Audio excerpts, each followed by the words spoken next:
법제처가 항공기 충돌 위험이 있는 산 장애물 존치 여부는 지방자치단체장과 협의해야 한다고 심의 의결한 것으로 알려져 김해공항 확장안이 폐기될 가능성이 높아졌습니다. 부울경 김해신공항 검증단장으로 활동했던 김정우 국회의원과 함께 김해신공항에 대한 법제처 결론의 의미는 무엇인지 짚어봤습니다.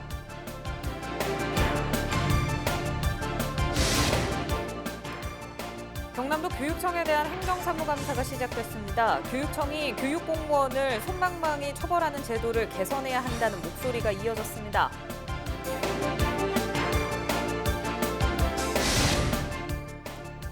창녕군이 13일부터 한 달 동안 민간단체에게 지원되는 보조금 집행과 정산 등 운용 실태 전반에 대해 특별 감사를 실시합니다.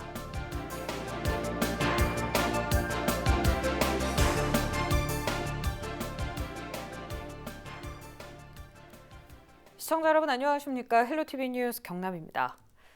경남도 교육청의 징계가 지방공무원 징계규칙보다 낮은 수준의 자체 기준을 적용하는 것으로 알려져 공정성 논란이 나왔습니다. 또 지역에서 발생하는 잇따른 안전사고에 대책도 시급한 것으로 나타났는데요. 13일까지 열리는 도교육청의 행정사무감사 첫날의 쟁점 권정숙 기자가 정리했습니다. 면허 취소 수준의 만취 상태에서 음주운전을 하다 적발됐지만 견책이란 가장 낮은 경징계를 받은 남해 교육지원청 소속 공무원.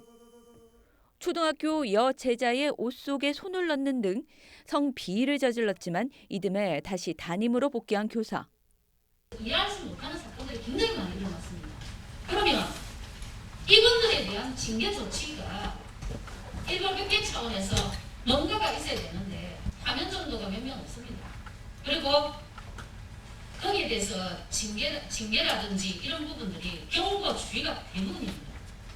이런 데는 경남도 교육청이 지방공무원 징계 규칙보다 낮은 수준의 자체 징계 기준을 적용했기 때문입니다. 경남과 달리 전국 10곳의 시도교육청은 자체 징계 기준을 폐지했고 한 곳은 지방공무원 징계 규칙과 동일하게 운영하고 있습니다. 경남교육청 소속 지방공무원은 음주운전, 성희롱, 청렴 의무 위반 행위를 한 경우 상위 법령인 지방공무원 징계규칙보다 낮은 수준의 징계기준을 적용받게 됨으로써 다른 기관 소속 지방공무원과 비교할 때 경미한 징계 처분을 받게 되어 지방공무원에 대한 징계의 형평이 저해되고 있습니다. 이 부분에 대해서 감사관님은 어떻게 생각하십니까? 그 공정성을 유지하기 위해서 차이가 나는 징계 그리고 불평이 생기는 징계가 되지 않도록 이렇게 고른 기준을 명확하게 적용할 수 있도록 주의를 기울이도록 하겠습니다. 행정사무감사에서는 제도 개선의 필요성, 양형 기준과 감사관의 권한 강화가 제기됐습니다. 기존의 기준보다 낮으면 도민들의 입장에서는 제19 감사기 또 솜방망이 처벌을 한다라는 비판을 면할 수가 없을 것 같습니다. 그와 관련해서 경남도 교육청에서 특단의 대책을 마련해 주시기를 촉구를 하면서 감사관님이 가져야 되는 권한이나 직권이나 이런 부분들이 좀 더 있어야 되는데 조사만 하고 거기에 대한 어떤 징계 요청이나 그런 부분들이 도교육청의 첫날 행정사무감사에서는 거제의 중학생 사망사고와 경남 1,035곳 운동장의 CCTV 설치율이 35%에 불과한 점, 학교 소방진입로 확충 등 지역의 잇따른 안전 문제도 도마 위에 올랐습니다. 또 매입형 사립유치원의 유지 보수 비용 문제와 학교 교원과 행정실의 갈등에 대한 지적도 제기됐습니다. 헬로티비 뉴스 권정숙입니다. 김해 주민을 중심으로 백지화를 요구하고 있는 김해공항 확장안이 폐기될 가능성이 높아졌습니다. 법제처는 10일 열린 법령해석심의위원회에서 항공기 충돌 위험이 있는 산 장애물 존치 여부는 지방자치단체장과 협의해야 한다고 심의 의결한 것으로 알려졌습니다. 부산시와 부울경 검증단은 그동안 산에 깎지 않고 비행하는 것은 법률에 위반된다고 주장해왔습니다. 따라서 법제처가 활주로 인근 장애물 절취에 대해 국토부가 지자체와 협의해야 한다고 판단하면서 김해공항 확장안은 폐기될 가능성이 높아졌다는 분석입니다. 법제처는 이날 회의 내용을 정리한 뒤 이르면 다음 주 유권 해석 결과를 국무총리실 검증위원회에 전달할 예정입니다. 네, 이번 총리실 재검증과 관련한 법제처 결론에 부울경 주민들은 부산 중구에 한데 모여 결의대회를 열기도 했습니다. 이처럼 김해신공항 백지화 그리고 가덕신공항을 요구하는 목소리가 큰 상황인데요. 법제처에서 내놓은 결론이 대체 어떤 의미가 있는 건지 부울경 김해신공항 검증단장으로 활동했던 김해을 김정호 국회의원과 연결해 이야기 나눠보겠습니다. 네, 의원님, 우선 이번 법제처 결론이 어떤 의미를 내포하고 있는 건지 쉽게 설명을 좀 해주실까요? 이게 법제처 유권 해석을 할 필요도 없는 조항이었는데요. 현행 공항시설법에는 비행기가 이게 착륙할 때 장애물이 있으면 안 되는 거거든요. 네. 이거 시설법상 장애물은 무조건 제거를 하게 되어 있습니다. 그런데 단서 조항에 그대로 둘 수 있다 이런 게 있는데 이 경우에 국토부 장관이 재량으로 그렇게 결정할 수 있느냐 아니면 지자체 여기 같으면 부산시장과 협의해야 하느냐 이거였거든요. 네. 법제처 유권 해석의 결론은 부산시장과 협의를 해야 된다라고 판단을 했다는 거고, 이게 이제 국토부 재량권이 인정되지 않았기 때문에 또 부산시는 부울경은 그 시민들의 안전과 생명을 위해서 이 장애물을 제거해야 된다 법대로 그런 입장이지 않습니까?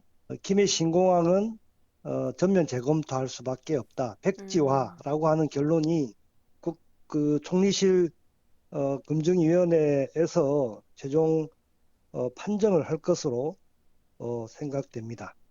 네, 그러니까 정리하자면 이 법제처가 부산시와 협의해서 장애물 제거를 해야 한다 이렇게 해석을 했고 칼자루를 부산시에 쥐어줬는데 부산시는 김해신공항 안전성과 관련해서 지속해서 반대를 요구하고 있기 때문에 김해신공항 백지화가 불가피하다 이렇게 보면 될 것 같은데 어떻습니까?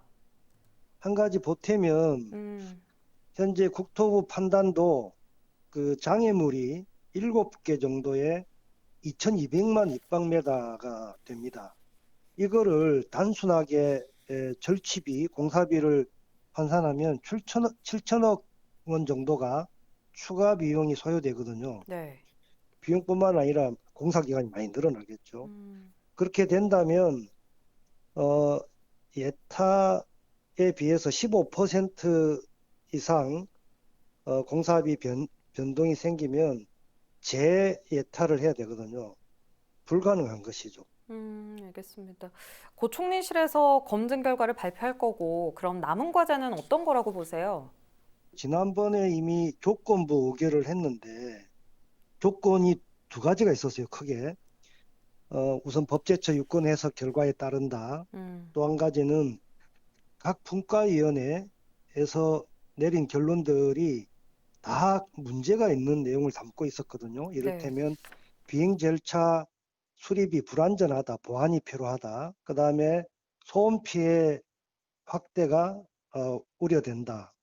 앞으로 항공 수요가 늘어날 때 공항이 확장되기 어렵다. 이런 네 가지 조건을 보완해야 된다라고 조건부 의결을 했다는 건데 사실상 하나하나도 김해신공항 전면 재검토가 불가피한 내용들이었거든요. 네. 따라서 총리실 최종 발표도 백지화가 불가피하다. 전면 재검토 결론으로 날 것으로 예상이 되고 그렇게 된다면 이제 대안 모색을 해야 되지 않습니까? 이미 그 우리 민주당 그 지도부가 사실상 당론으로 가덕신공항 추진을 하기로 했고 이게 가덕신공항 적정성 검토 용역비를 이번 예산에 반영을 20억 했거든요. 네. 대안을 빨리 가덕신공항으로 전환하는 절차를 단축시키는 그런 게 지금 과제로 남은 것 같습니다. 네, 알겠습니다. 오늘 말씀 여기까지 듣겠습니다. 네, 지금까지 김정호 김해을 국회의원과 김해신공항 법제처 결론에 대해 이야기 나눠봤습니다.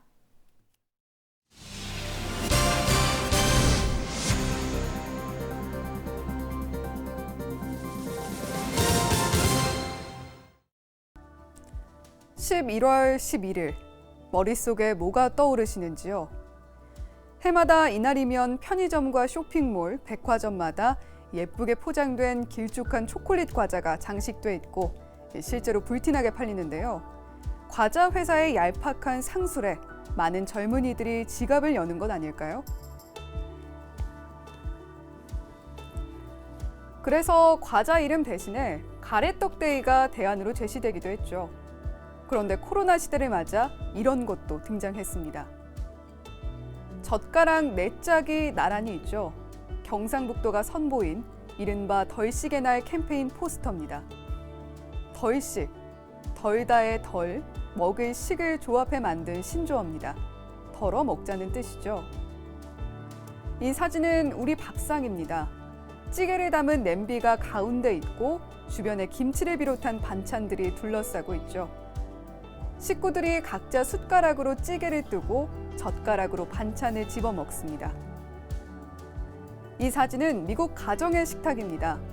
요리가 담긴 그릇이 있고 식구들이 각자 자신의 접시에 음식을 덜어 먹죠. 음식을 더는 숟가락과 포크가 따로 있는 걸 볼 수 있습니다. 이 사진은 일본 식당의 테이블입니다. 아예 개인 쟁반에 밥과 국, 반찬이 따로 담겨 있습니다. 자, 보신 것처럼 각 나라마다 밥 먹는 방식, 즉 식문화가 다르죠. 중동에서는 수저를 사용하지 않고 손으로 집어먹기도 하니까 말이죠.